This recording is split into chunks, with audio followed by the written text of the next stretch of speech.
What's going on, guys? Duelum here, back again with another video. When today we're going to be talking about Hank Pym, his ISO 8 class, and all the essential T4s.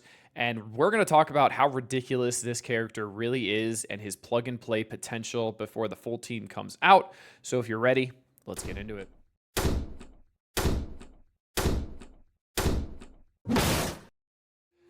All right, coming in, you'll see we have Hank Pym here, and he is going to be a hero, global tech, and support. He also has the Pym Tech tag and the Avenger tag, but you'll realize that doesn't really matter. The Pym Tech tag really does nothing. Same with the Avenger tag, but also Illuminati, obviously, because he's on the new Illuminati Crucible team. Looking at his stats here, he's at a speed of 127, which is pretty fast for a support. That's one of the fastest supports in the game, if I'm not mistaken. And his speed is really what makes him ridiculously good.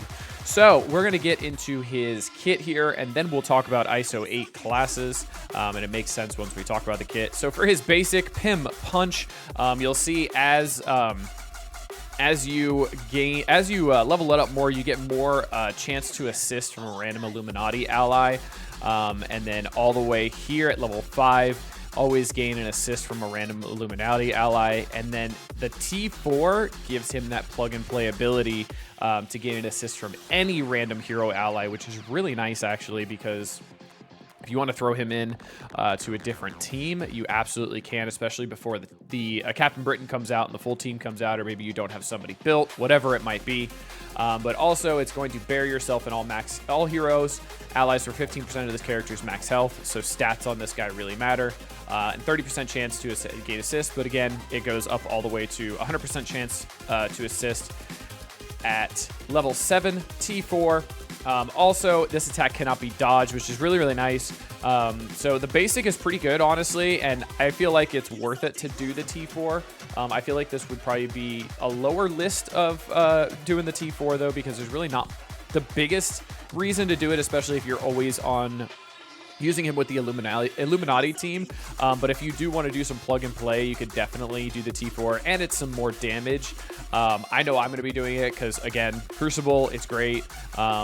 And also, this increases the damage that he does with his striker attack as well, because it uses the basic ISO assist. And this does extra damage with this as well. So, for his special, we have Ant March, which, first of all, is a great name. Attack primary target for 20% piercing. Bonus attack primary target for 100% damage. Clear all vulnerables from self and all hero allies. Heal self and all hero allies for 20% of this character's max health. This attack is unavoidable. And as you see, as it goes up, you just gain more barrier, more damage on the bonus attack, more healing, more piercing. When you get to just before the T4, you apply Safeguard for 2 turns, which is ridiculous. This should be a T4 in and of itself. But then the T4s flip all negative effects to positive effects on self and all Illuminati allies, and then gain more damage for the bonus attack. This is a shoe-in for a T4, like without a shadow of a doubt. This is a ridiculous T4, flipping all negative effects. Because essentially this is going to be right after the barrage of any team that can get ahead of it. So like an Emma with Superior 6 can try to get ahead of this. Emma Superior 6 with like a Vulture can try to get ahead of this. But this is going to essentially negate all of that. Now, it won't flip the negative effects if you have like a Green Goblin Classic ult out there, because there'll be trauma. But still, the amount of heals that you're getting and the extra damage is really nice too. Also, clearing the vulnerables from self and all hero. Like this attack is ridiculous. It's also unavoidable, which is really crazy. So it can't be dodged. It can't miss. Like this attack is ridiculously good, and all the barrier that this team gets in the healing, they literally go right back up to full health. And it augments with how much health this guy has as well, because you get barrier based on this character's max health. So taking Hank up is going to be absolutely essential. If you've been saving cores for this team, this is the guy you're going to drop a lot of cores on, and what I'm going to be dropping a lot of cores on as well, and hopefully it pays off. For his ultimate, Tank Pym, which is another great name, attack all enemies for 100% damage, apply slow. In Crucible, gain 100% focus per hero ally for this attack, which is pretty similar to Shuri's special, which is really cool. This attack is unavoidable and cannot be blocked or counterattacked, and this will go off turn 2. The special's turn 1. So again, unavoidable, cannot be blocked, cannot be counterattacked. So like you don't have to worry about the ult going off and then counterattacks just killing him if he's lower life or he's a lower level character, whatever it is. But you'll see as we keep going down here, apply offense down, clear immunity. It just gets better and better. Apply slow for 2 turns, apply offense down for 2 turns. And then the T4 is in Crucible, apply trauma to each enemy. And this is everybody because this is damage to all enemies. So you're literally putting trauma out on the field. Turn 2, again, he's at 127 speed, so he's a ridiculously fast character. And trauma is one of the best of, the best negative effects in the game, right? Next to like disrupt. And it's clearing immunity as well. So all those negative effects are going to be able to stick. And I believe the clear immunity is before you try to apply the trauma. So it's like clear immunity, then apply the trauma, then apply slow for 2 turns, then apply offense down for 2 turns. So it's kind of like a scroll ult where it's like the defense down, the trauma, but like this also has slow and offense down instead. So like this is ridiculously strong. Like this is really, really, really good. So this is an essential T4. And then let's go to the passive and T hero, which is really cool. A great name. A lot of these names are really good actually. So in Crucible, on spawn, apply speed up to self and all Illuminati allies. So obviously this is the crux of the team here. They spawn with speed up because of this passive here. On turn, apply offense down to all enemies. Also ridiculous. When this character or a hero ally drops below 40% max health, barrier that character for 40% of this character's max health. The first time this character or hero ally drops below 40% max health, if this character does not have exhausted, clear all negative effects from that character, heal that character for 10% of this character's max health. Also, we're gaining max barrier for Illuminati for himself, and then Illuminati allies as well, and then max health for himself and Illuminati allies. And as it gets bigger, it just keeps getting better.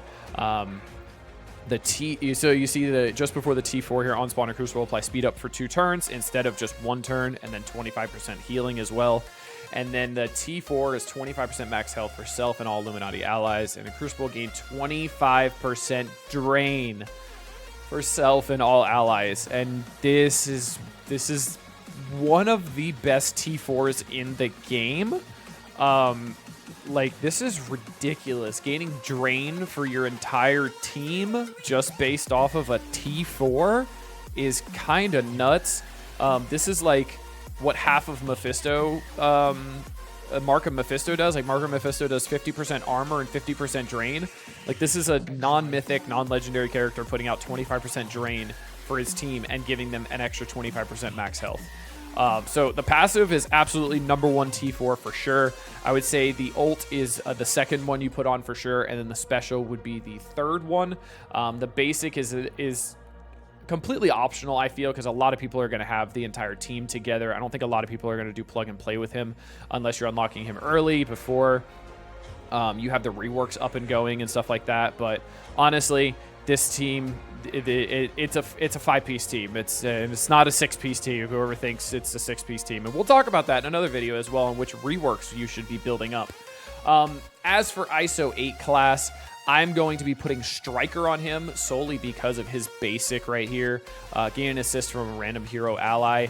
And the reason why is going to be this. But also, so for the entire team, we'll see Hank Pym is going to be a Striker. Shuri's going to be a Raider. We have Mr. Fantastic as a Skirmisher to get that potential triple tap with Hank Pym if he calls Mr. Fantastic as the assist. Shuri is also a Raider, so she can put out a Raider, and then Black Bolt is going to be the other Striker, and then Captain Britain's ISO and T4s will be talked about in a future video as well when it's closer to his release, because we still got about 2 weeks for that. But yeah, that's going to be Hank Pym. He is absolutely ridiculous, and I really, really like him as a character. His plug and play ability is pretty nuts, honestly. But when he's with his team, the amount of max health, the barrier, all the stuff that he gives makes him him an absolutely essential part of the team. And honestly, he's probably the best support in the game by far since like Ebony Maw came out and was part of Black Order. But honestly, Black Order was just a ridiculous team when they came out. But yeah, Hank Pym is the real deal. So if you are going to be going hard on him with cores, whatever it might be, definitely do that. This character is ridiculous and scales extremely well with stats. But that's going to be it for this one, guys. I hope you guys enjoyed. But until next time, this has been Duelum. Later, y'all.